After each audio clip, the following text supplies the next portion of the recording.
안녕하세요. 김진원 변호사입니다. 2022년 3월 1일 화요일 오후 9시가 조금 넘었습니다. 오늘 공휴일인데 즐겁게 보내셨는지 모르겠습니다. 오늘은 지난번에 이어서 단기매매 차익 반환 제도를 추가적으로 설명을 드릴 예정입니다.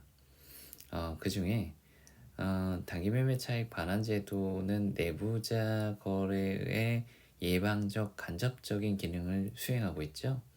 그렇다면 어느 시기에 내부자로 간주가 되느냐, 이 점이 문제가 될 수 있습니다.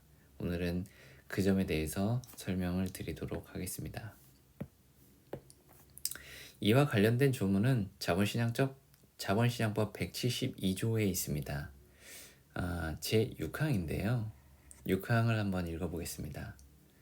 제1항이 단기매매 차익 반환 의무를 규정한 내용입니다. 단기매매 차익 반환 의무는 임직원 또는 주요주주로서 행한 매도매수의 성격, 그 밖의 사정 등을 고려하여 대통령령으로 전환하는 경우, 이러한 하나의 경우가 있고요. 그 다음에 주요주주가 매도매수 어느 한 시기에 있어 주요주주가 아닌 경우 적용하지 아니한다. 네, 맞습니다. 6항은 단기매매 차익 반환 의무의 예외 규정에 해당합니다. 자, 이 대통령령으로 정하는 경우는 나중에 따로 자세히 설명을 드리도록 하고, 이 내부자로 간주되는 시기와 관련된 이 주요주주와 관련된 내용을 일단 설명을 드리도록 하겠습니다. 이 매도 매수한 시기가 정확하게 언제냐, 이 점에 대해서 고민이 생기게 되죠. 실제 매수를 이때 했다고 보면 매수하기 이전부터 주요주주여서 이 매수할 당시의 주요주주인가, 아니면 매수를 통해서 주요주주의 지위를 획득한 것이냐, 둘 중에 어느 시점을 주요주주의 지위를 취득한 것으로 보는지에 따라서 단기매매 차익 반환 의무를 부담하는 시기가 달라지겠죠. 자, 결론부터 말씀을 드리면 이때는 매수할 당시에 이미 주요주주의 지위에 있어야 합니다. 자, 이렇게 해석하는 이유는 주요주주의 지위를 취득한 이후에 내부자 정보의 접근 가능성이 발생을 하는 거겠죠. 이 매수할 당시에 물론 주요주주가 된 것이지만 사실 이 시점부터 회사에 대한 영향력이 생겨서 내부 정보에 접근할 가능성이 생길 겁니다. 따라서 이 매수한 시기는 매수할 당시에 주요주주여야 한다, 이런 뜻입니다. 자, 그러면 매도할 당시는 어떨까요? 매도를 함과 동시에 주요주주의 지위를 상실하는 경우도 있고 주요주주의 지위를 유지하는 경우도 있을 겁니다. 자, 이 매도 시기와 관련해서는 매도를 하고서 주요주주의 지위를 상실한다 하더라도 이 시점에는 주요주주로 보고 있습니다. 왜냐하면 이 매도를 결심하고자 한 이 시기에는 주요주주의 지위를 유지하고 있었고, 따라서 내부 정보에 충분히 접근 가능성이 있었을 거예요. 그래서 이러한 내부 정보에 접근해서 이 매도의 의사결정을 한 것이기 때문에 비록 매도로 인하여 주요주주를 상실하였다 하더라도 매도 시기에 주요주주였다고 보고 있습니다. 자, 조금 복잡한 내용이었을 것 같아요. 자, 그러면 주주로 되는 시기는 언제인가, 이 점에 대해서 또 짚고 넘어가야 되는데요. 우선은 상법에서는 주식의 양도는 주권을 교부함으로써 효력이 발생한다고 상법 제 311조에 아마 규정이 되어 있을 겁니다. 자, 그러면 우리는 장내 거래 같은 경우에는 T 플러스 2일이 경과해야지 계약일이 있고 이제 결제일이 있는데, 실제로 결제가 일어나는 건 T 플러스 2일이죠. 따라서 이 계약일로 볼 건지 결제일로 볼 건지가 문제가 될 수 있습니다. 근데 이 경우는 계약 체결을 기준으로 보고 있습니다. 왜냐하면 결제일로 만약에 보게 되면 이 상법의 취지에 부합하기는 하지만 이날 매수를 하고 결제일이 도래하기 전에 매도를 한 경우에는 이 주주가 되기 전 이전에 매도 매수이기 때문에 단기 매매 차익 반환 의무를 부담하지 않죠. 따라서 결제일 기준으로 주주가 되었다고 해석을 하면 단기 매매 차익 반환 취지에 벗어나게 됩니다. 따라서 계약 체결일을 기준으로 주주인지 여부를 주주가 된다, 주주가 되는 시기이다, 이렇게 이해하시면 됩니다. 자, 그 다음에 일별 합산이라고 제가 적어놨는데요. 이런 경우 있을 거예요.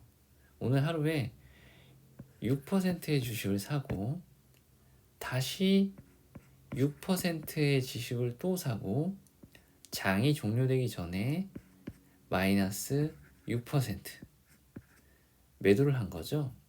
최종적으로 당일 종료일에는 6%의 주식만 남아있을 겁니다. 장중에는 물론 12%까지 가서 주요주주의 요건 중에 하나인 10% 이상의 주식을 소유하게 된 것은 맞죠? 자, 그러면 우리는 언제 주요주주가 되었다고 보아야 할까요? 결론부터 다시 말씀을 드리면 일변 합산하여 단일 거래로 보고 있습니다. 이렇게 보는 취지는 두 가지 정도 볼 수 있겠는데요. 단기 매매 차익은 민사상 의무이기 때문에 죄형법정주의에 상응하는 수준으로 엄격하게 해석할 필요가 없고, 두 번째는 사실 우리가 T 플러스 2일에 한꺼번에 결제가 이루어지죠. 그런 취지도 감안한 것으로 보여집니다. 따라서 주주로 되는 시기는 일별 합산을 하고, 그리고 계약 체결, 결제일이 아니라 체결일 기준으로 시기가 정해진다, 이렇게 보시면 됩니다. 여기까지가 주주로 되는 시기에 대한 설명을 좀 드렸는데요.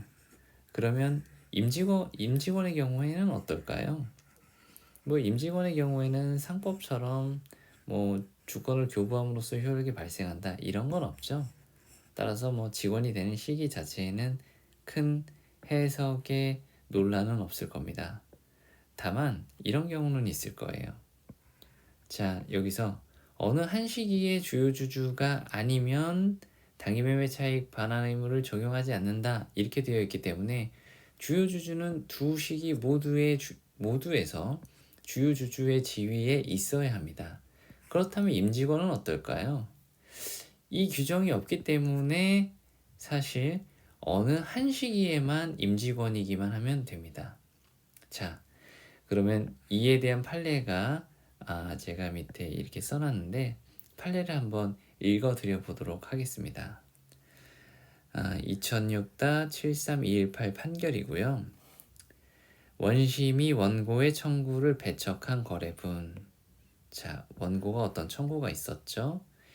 근데 그 거래분이 언제냐면 정직 처분일 이후인 6월 24일부터 11월 18일. 자, 정직 처분을 받았습니다. 그 이후인 6월부터 대략 11월 사이이고요. 이때 매수를 했네요. 자, 그리고 그에 대응되는 매도분이 있겠죠. 이거는 매도분은 정직 처분 이전인 2002년 4월부터 5월입니다. 자, 아마도 원고는 이런 주장을 했을 거예요. 이 정직 처분 이후에는 회사 내부 정보의 접근 가능성이 전혀 없었다. 따라서 이 이후에 매수한 이 주식은 단기 매매 차익 반환 의무 대상이 아니다. 이렇게 주장을 했을 겁니다. 자, 이에 대해서 법원은 어떻게 판단했냐면 매수 또는 매도 두 시기 중 어느 한 시기의 신분을 가지고 있었을 것을 요구하는 위 법문상의 요건. 자, 6항에는 주요 주주에 대해서만 규정되어 있지 임직원에 대해서는 규정되어 있지 않습니다. 따라서 임직원은 어느 한 시기의 신분을 가지고만 있기만 하면 된다는 것이죠. 자, 그래서 매도 거래 당시에는 직원의 신분이었음에 다툼이 없는 상황입니다. 정직 처분 이전인 거죠. 그래서 원고의 청구는 원고가 이 단기 매매 차익 반환 의무 대상에서 제외되어야 된다고 청구한 거래분은 배척이 된 것이죠. 자, 오늘은 내부자 단기 매매 차익 반환 제도에서 내부자로 간주되는 시기에 대해서 주요 주주와 임직원에 대해서 각각 나누어서 살펴봤고, 이와 관련된 조문은 172조 제6항입니다. 오늘 3.1절 공휴일인데도 이렇게 강의를 들어주셔서 감사드리고, 또 내일 하루 쉬고 출근하시려면 많이 힘드실 텐데 내일도 화이팅하는 하루 되시길 바라겠습니다. 감사합니다.